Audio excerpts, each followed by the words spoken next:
I'd like to invite our first speaker. Needless to say, these are all eminent researchers, academics and implementers in this field. And I'll introduce Cees first. He is the scientific director of the School of Health Professions Education, and he's been at the University of Maastricht since 1982. And Cees is going to open with setting that context for us. And please welcome Cees. Thank you. Thank you very much. Thank you very much. I hope the microphone is working. I'm very, very pleased to be here. I'm very thankful that you've invited me to come here. To me, this is a delight to see where a particular country is in terms of their development, particularly in assessment. So thank you very much for that. I'm going to talk to you about programmatic assessment and some of its fundamentals and how do we get to programmatic assessment. I myself have long time ago been trained as a psychometrician, so I was very much involved in psychometrics, which I still love, but I've made a great switch. All of my life I've been working in an education context, and over time I think my thinking has been shaped by this education context. And let's revisit that later on when we explain programmatic assessment a little bit more. Our toolbox in assessment is extremely well filled. We have a lot of assessment instruments, too many to be named, and we can classify them on this particular pyramid, as we all know, Miller's pyramid. And we've been climbing this pyramid over the last 40 years. But I can easily demonstrate that any individual assessment in this particular pyramid has severe limitations. Because there's no single method that can do it all. And every development and every stage of Miller's pyramid, we were very excited that we now had the Holy Grail of assessment. But it never turned out to be the Holy Grail. Sometimes I think people think the OSCE is the Holy Grail. Yeah, EDAs, what's the next one? what's the next one?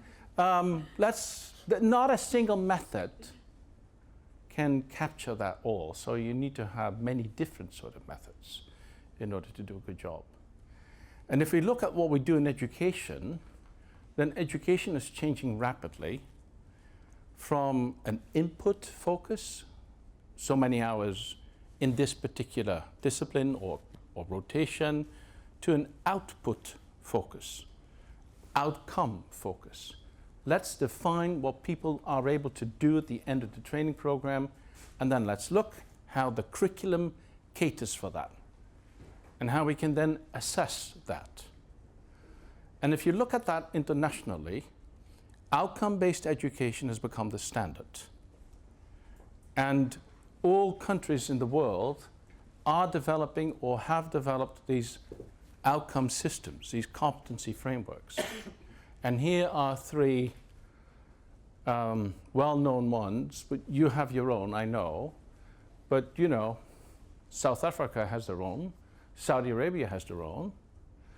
But it's quite interesting to see that these competency frameworks have a couple of common characteristics.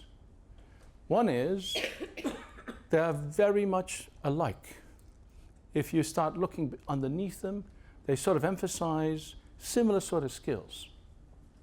Striking, because these frameworks have been developed with a lot of stakeholder input. So apparently, we have a bit of consensus around the world in terms of what a good doctor should be able to do. Secondly, many of these competencies move outside the knowledge domain, the technical expertise domain. And many of them are complex kind of skills that are not easy to define. Define professionalism for me. That's very hard. Yet at the same time, if we see an unprofessionalism, we have a direct notion of it. These complex competencies are pretty important because if things go wrong in actual practice, these kind of skills are involved. We've done a study in our hospital on the complaints in the academic hospital. 80% of all complaints are related to communication. There's also good research showing if you do really well in the labor market, these kind of skills are involved. And there's also research showing that if you had problems in the labor market, in the clinical practice, those kind of issues could have already been seen in school, in training. So these kind of skills, yet hard to define, not easy to train, are pretty important. Thirdly, you can't have a course on professionalism and then have an OSCE or something, and then you're a good professional. It doesn't work that way. You can only develop these kind of skills in a more longitudinal fashion while doing your work, because typically they are all behavioral, right? They are behaviors. They're not in the mind, but they're actually behaviors. So you learn them in actual practice. And you learn them with feedback in actual practice. And then you will develop those kind of skills. And I can elaborate on that maybe later on in a discussion. But if we wish to take this seriously, if we really wish to take the outcome-based education seriously and these kind of skills seriously, then we really have to rethink our assessment strategy. Because then basically we're talking about behaviors and we're talking about the top of the pyramid. And most of our assessment should be there. We should actually reverse the pyramid. Quite challenging, right?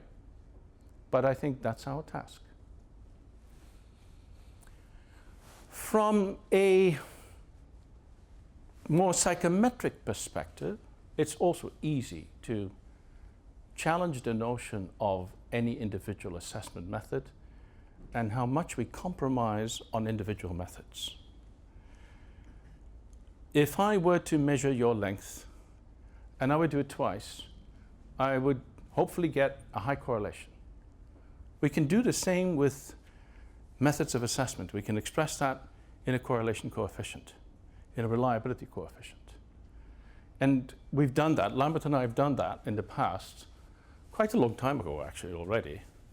And we've expressed the reliability coefficients as a function of testing time in order to make them comparable across different methods, right?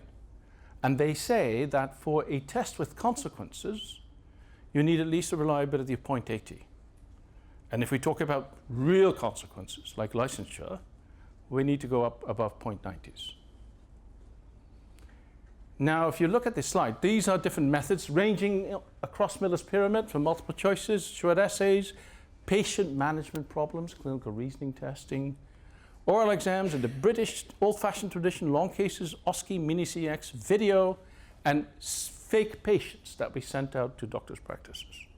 And the doctors didn't know they would be visited by a simulated patient. And the patient was able to score the performance of the doctor. Different methods, reliability is a function of testing time. What is it you conclude? Gotta have lots of it. Yeah, you have to have lots of it, right? You need quite some sampling before you have a reliable test. Yet in other words, most of our assessments in actual practice are not very reliable. Yet in other words, we make a lot of false positive decisions based on the noise in the measurement. Well, if you're a big organization like a licensure organization, you can afford IoT models and basements full of psychometricians who can do all kinds of adaptive testing, you'll reach adequate numbers. But in normal circumstances, in educational practice, most of our tests are not very precise. Or yet in other words, one measure is no measure, right? From a clinical perspective, you are familiar with that, because if you would put something on a lifetime medication, you wouldn't go for one blood pressure, for example. So one measure is no measure. Bad news. What is underneath this is that any sort of behavior and performance is highly variable across context. So changes in the context changes the performance. But there's also good news in this slide. The good news is that you can't say that the more objectified methods do better than the more subjective methods. Let's see, the oral exam, the old-fashioned oral exam, or the long case. Remember that in the beginning of the 70s, we were bashing these methods because they were too subjective. Therefore, Harden developed the objective, structured clinical examination, right? Now, many years later, we know that it's not in the objectification, nor in the structuring, but in the sampling where we need to find reliability. And even more subjective methods may actually have high reliability, all depending on your sampling. And in this particular slide, the old-fashioned long case does better than the OSCE, right? All depending on the sampling. This is great news, good news, because it says actually that many subjective judgments provide a pretty robust picture. And if we wish those kind of outcomes seriously, these complex skills, we need some form of professional judgment. We need to rely on that. And given the fact that if we do that with sufficient sampling, we can actually do that. It's possible. So that's the good news. I'm still talking pretty much from a psychometric perspective here, because talking about validity, what we're measuring, talking about reliability, but I wish to talk about learning. Because we should not only optimize our reliability in our stats only, but the purpose of any sort of education is that people learn. And you can look at the relationship between assessment and learning. And that relationship is not an easy relationship, because a lot of the learning that is evoked by our assessment is not so positive. I think there's, oh, sorry, I'm not going to it. Maybe later on. I think this is sort of our most dominant model of assessment.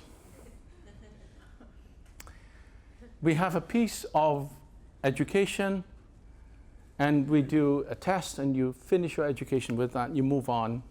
And if you've done all the modules, you're a competent person.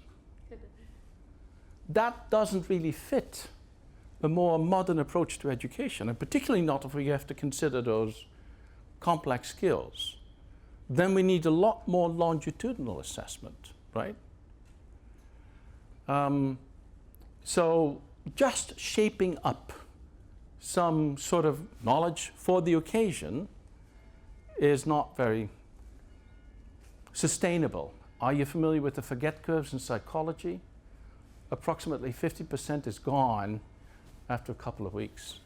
So I think we need to be careful with what we do with our testing in relation to learning. The relationship is complex. It's often negative. I see a lot of tick box exercises in OSCEs. Learners knowing exactly how to score the checklist, but have no idea what they're doing. I see a lot of reductionism. I see a lot of poor information in the system. What do we do with our tests? We grade people. Well, grading is the poorest form of feedback that you can get. particularly if we talk about these complex skills. If you want to grade communication, give it a 7 on a 10-point scale, so what? It's meaningless. It only becomes meaningful if you also have additional information, for example, narrative information, because we've been discovering, particularly around these complex skills, that narrative information is a lot more valuable than scores are, right? And we have a phenomenal tool, namely language, to express ourselves. Narrative feedback is very important for good learning, is a lesson that we learned. The other lesson that we learned is that the provision of feedback itself is not sufficient for the use of feedback. And therefore, there needs to be some form of follow-up. And preferably, feedback is in the form of dialogue, particularly a longitudinal dialogue. Or it is in a dialogue in a particular clinical moment where that feedback is being given. But reflection, self-directed learning are highly stimulated with the dialogue, with the respected person. We use a lot of mentors and coaches to guide our learners. I've been in problem-based learning for 40 years now, where self-directed learning is really important. Self-directed learning requires a lot of directing. And providing meaningful relationships, creating those dialogues is really important. So I think that we know the traditional saying that assessment drives learning. I actually think it should be reversed. I actually think that, that learning should drive assessment, and that we should emphasize the role of learning much more in our assessment. So actually, there's a lot of limitation to the individual method approach. I'm much more in favor of a multitude of different approaches and methods, a multitude of different sampling from different sources, and I'm very much in favor of providing feedback with our assessments. And those are the 3 pillars for programmatic assessment. And there are a couple of playing rules in programmatic assessments. First of all, we consider every individual assessment but as one data point. And it's denoted with a little delta or pyramid, Miller's pyramid, because it might be any method. In programmatic assessment, we have a multitude of different methods, and I'm completely agnostic in relation to the choice of method. I don't care. I care about your justification for using that method at that moment in time, in that part of the training program, in relation to the rest of the training program. So that educational match, to me, is important. And apart from that, I don't care. Every method, every individual data point is not meant for decision making, because we'll make large decision errors, particularly if we rely on unstructured and single observations. That's not meant for decision making. That's asking for trouble if you start making decisions on that. And unfortunately, in our assessment practice, most of our assessments are always decision-oriented, pass-fail decision-oriented. And I would like to remove that from the individual assessment. And then I think that, and it should be meaningful. Every assessment should have feedback, right? It should be meaningful to the learning. So every individual data point is optimized, not so much for decision making, but for learning. And then I would like to replace the summative formative debate in terms of a continuum of what is at stake, ranging from low-stake assessments to high-stake assessments. And then, of course, the number of data points should be proportionally related to the stake of the assessment, right?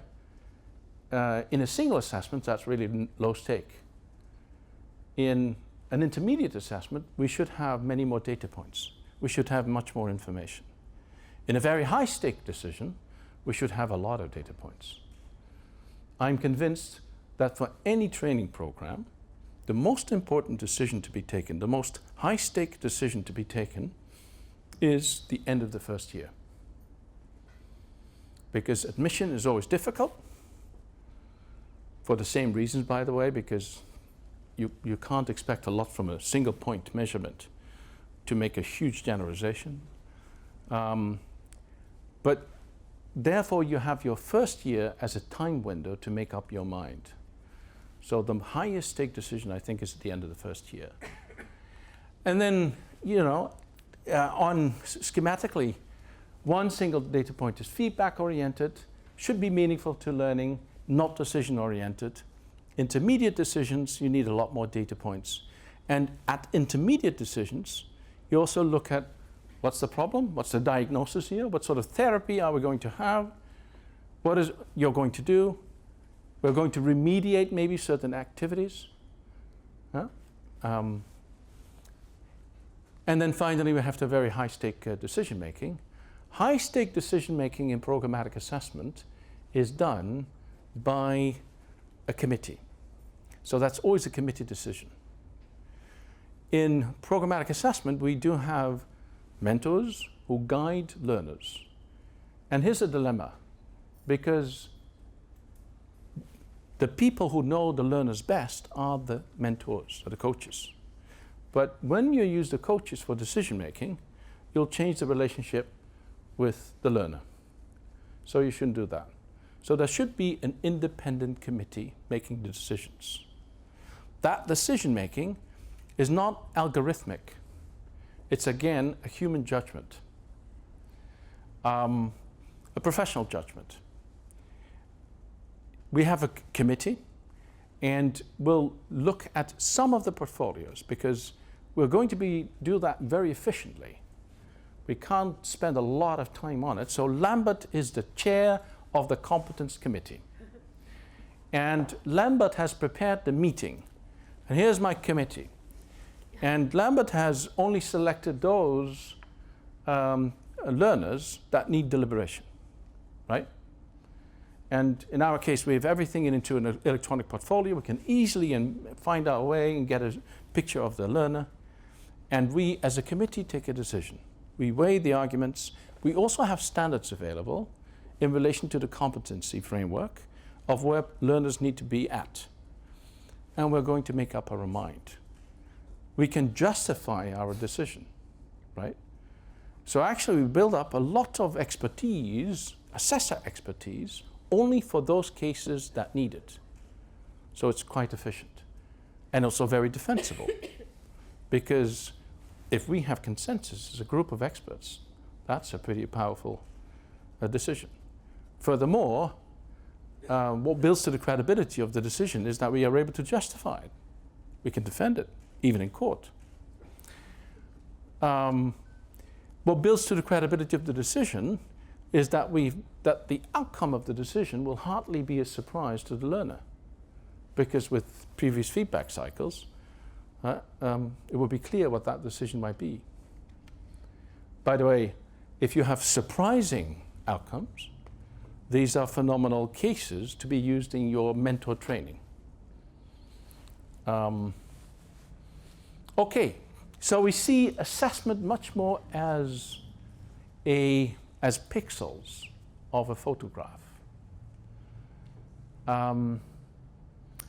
With a single pixel, you don't see a lot. And then you have more pixels, and you start to triangulate. You start, what is this picture about? And then slowly, with more pixels, the picture emerges. And then finally, when we have a lot of triangulation, we're pretty sure, or we have saturation of information, we can actually take a decision. And that's the moment where we should take the high-stake decision and not in any earlier way. So this is the essence of programmatic assessment. Classically, we aggregate within a method.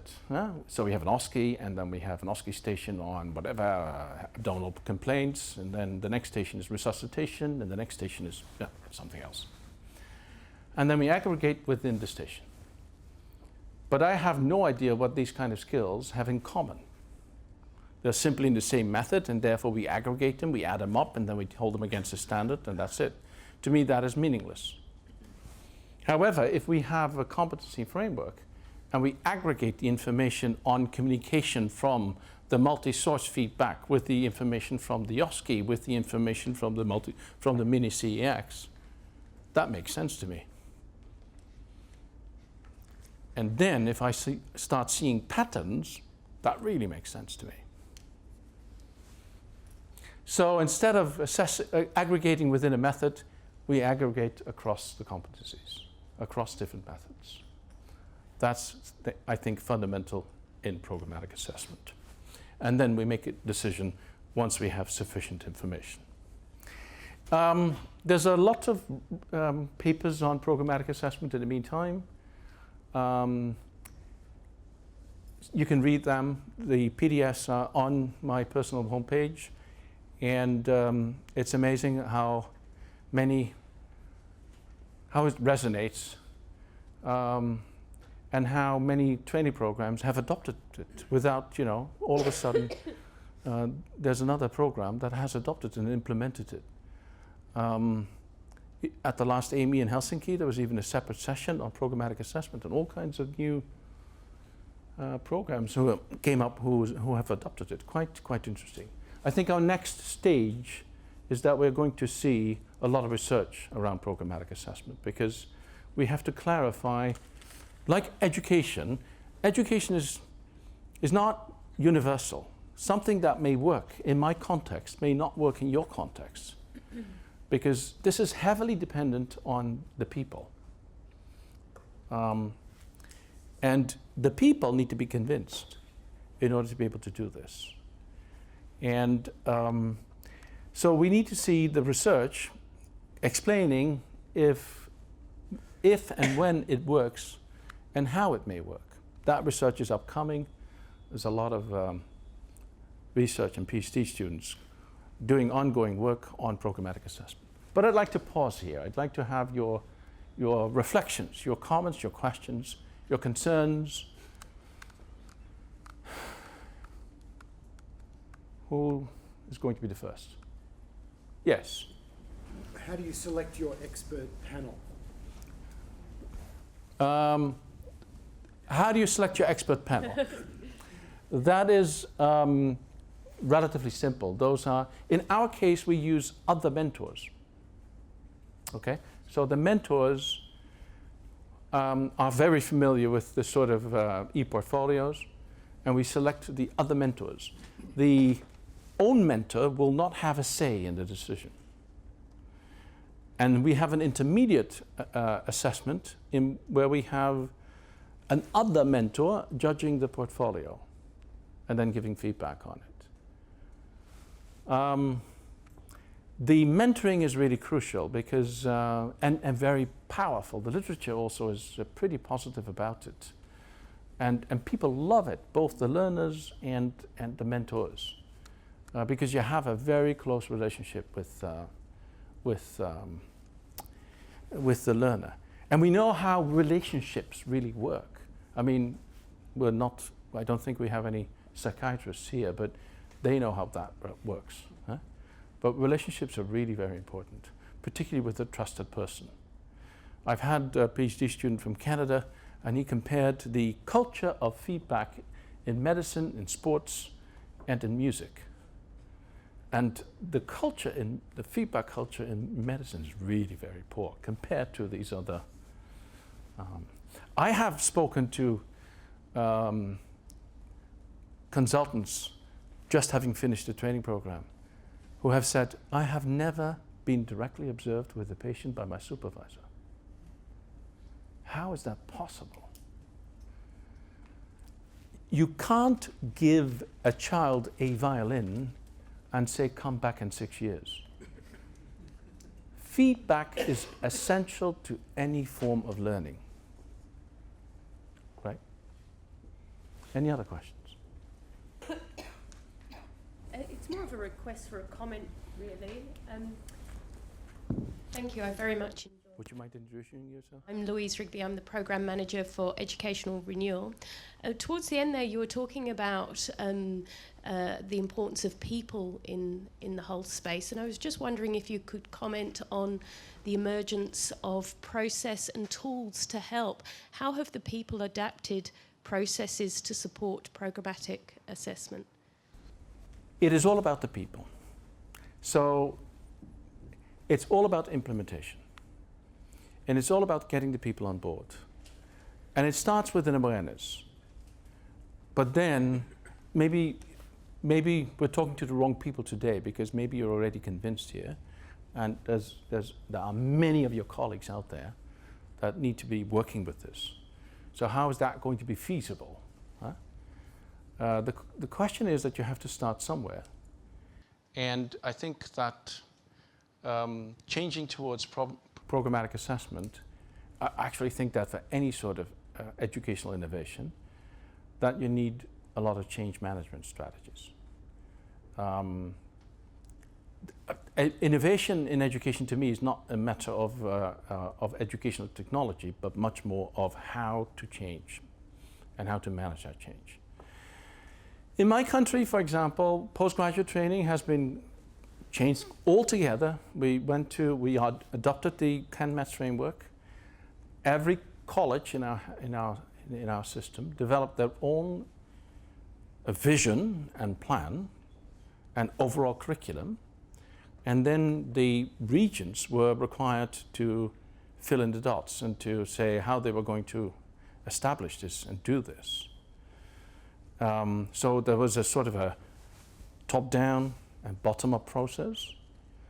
And then there was a lot of faculty development. Did we succeed? Yes and no. We did a study, very interestingly, that where there was buy-in into work-based assessment, it worked, it functioned well, and people liked it. But if there's no buy-in, then you have to, it won't work. So you have to think also of strategies of buy-in. And you could have multiple strategies for that. For example, I see a number of attempts where they have used a participatory approach to developing programmatic assessment. So you involve your stakeholders very early on. And then you work together with experts and develop it together. I've seen implementations where you work with a community of practice and you work together alongside. But in general, I would say it's first a vision, it's the top-down vision, followed by the bottom-up activities that need to be done. And like any sort of innovation in education, it will take quite some time. Rome and, what is it, Berlin? We would say Rome and Cologne. Rome and Cologne, in yeah. English they say Rome wasn't built on a day. Oh, okay, that's it. Rome wasn't built on a day, and that's true for any sort of educational innovation. How do you know you've been successful? What are the indicators? Well, we're doing a lot of studies now and qualitative research in terms of how people are using it and how it affects the people. And there's a couple of publications on that. I love one quote, which was, I love to look stupid nowadays. And what we see, and now more anecdotal, what we see when people are using programmatic assessment, that the learners become very self-directed. They become feedback seekers. They really become self-directed learners. We also see, and have done studies about that as well, that if you focus and coach, the coaching addresses more these generic competencies. Where if you don't coach, there's a lot of attention to medical expertise and not so much to these other competencies. We know that if you address these kind of generic competencies, they will grow. And we also know that if you don't address them, they will not grow. So that's empirical evidence. Those are the kind of outcomes that we're looking at the moment. We don't have an RCT where we have one programmatic assessment and one traditional assessment and compare them. We do have a qualitative researcher who has done studies in different assessment cultures, ranging from the traditional summative paradigm towards more programmatic assessment. And his conclusion says, actually his dissertation title was, can the summative be formative? And the short answer to that was no. Because people in a summative, learners in a summative system do not engage with feedback. They don't care. I've passed. Who cares? You know? Actually, he demonstrated that the person needing the feedback most least used the feedback. So those are the kind of things that we're looking at. I guess really what I was asking is, how do you know you produce knowledgeable, well-rounded, kind doctors? Do you know that? Can I add a bit to that? Because it is a bit of a question like, how do you know that CT scans and MRIs increase the health of the population in Australia? And you've never done a randomised controlled trial where you randomly deny half of the Australian population access to imaging and allow half of the Australian population access to imaging and then provide some sort of numerical health outcome and compare them. So the best approach that we have, at least in the Netherlands, is a field experiment, and it's actually, it comes most closely to your randomized controlled trial because access to medical school is a lottery system. So you've already randomized your students to medical schools. The program where we built Programmatic Assessment for Learning is a 4-year graduate entry program. And there is this thing called progress testing, which is an ongoing test, repeated test. So 4 times per year, all students of all year classes sit the same test, which is attuned to graduate level. And we plot the growth of knowledge. So it's a very sensitive way to look at knowledge. And although it started in the 1970s, other universities, other medical schools in the Netherlands came and said, why don't we collaborate on this test and jointly produce? So at the moment, 5 or 6 out of 8 medical schools jointly produce and administer that test, which will give you roughly 20,000 data points 4 times per year. So that's a very strong benchmarking comparison. The students in that Programmatic Assessment for Learning outperform the rest of the Netherlands by an effect size of 1. That's the closest you come to your RCT or your causal comparative design. Of course you could say, well, how do you know it's singly attributable to Programmatic Assessment for Learning, and isn't it the curriculum? Well, we would argue, well, the curriculum is pretty traditional, PBL, like we've been doing all along, but the true answer is you never know in a field experiment, but because you can't control all the variables, but it's the best approach that we have to a causal comparative design. My return question would be, how do you know that you're being effective? Well, that's a good question. Yeah. So I'm not. I was just looking at our trainees this year, and so we don't have a huge pass rate. Well, no, we have a good pass rate in the written examination because we have no selection into training, so it's a potpourri of people. But we have about a 90% pass rate in the clinical exam. Yeah, but this is the standardized exam. Yeah, no. But what I'm saying is, of those people, they all got advanced training jobs, their first choice. And that wasn't based necessarily on how much research they'd done previously. I know, but how much have they developed in terms of their communication, their professionalism, their collaboration? Do you have any idea of that? Well, I think we do a little bit, because even though... Show me evidence. Well, because they do get feedback in the preparation for the clinical exam. They do many long cases, 30 plus, and they get feedback with every single one. But that's a long case. That's still, you know, I would like to see you in action. Can I contribute to this? Sure, go ahead. If our chair allows it.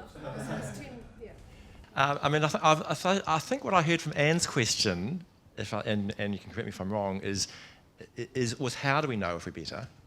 Not are we better, or what do we do? And I'm going to make a suggestion. There'll be two things I think we would like to know whether we're better. Are we making better decisions? How? Are we making better decisions? Yeah. And are we promoting better learning? Yeah. And to my mind, that would be for me. And I'm not saying we can answer that, but I think that should be the way we frame the question. So, are we getting fewer false positives, false negatives? Yeah. You know, are the right people getting through and the Yeah. wrong people not? Yeah. That would be the decision-making Yeah. thing. And for the learner, are they doing the things that we think doctors should do? Yeah. Well, am I allowed to? No? Yeah?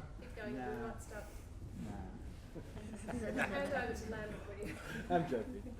And one other dissertation that we've done, PhD dissertation. We studied the development of communication in two different training programs. One was in family medicine and one was in surgery. And in family medicine, they had a lot of attention to communication. The fundamental tool was video registration of patient encounters. And they were given feedback on that by peers, by supervisors. They also had very good role models. Based on the confrontation of their behaviors, they tried out new behaviors. And that was their basic strategy for 3 years long of developing their communication skills. What happened to their communication skills was that a technical skill, like structuring the interview and reason for the encounter, and you know all of that, and it became internalized. It became your own. It became your communication strategy. And once it internalized, it became clinically, flexibly meaningful. So you had certain communication strategies because you wished to address this particular patient outcome, this particular achievement. Compared to, by the way, the residents in family practice said, well, yeah, we'll go through your OSCE and we'll work through your checklist, but don't think that it has any relationship with what we do with communication in actual practice. In surgery, the residents said they had no training at all, no communication training at all. And the residents said, we would love to have more communication training, but please don't involve our supervisors because they can't do it. And they had a lot of negative role models. The morale here is that if you pay attention to certain complex skills, they will grow. If you don't pay attention to them and simply assume them, they will not grow. Right? That's an Okay. excellent point to. Thank you very much, Cees. Pleasure.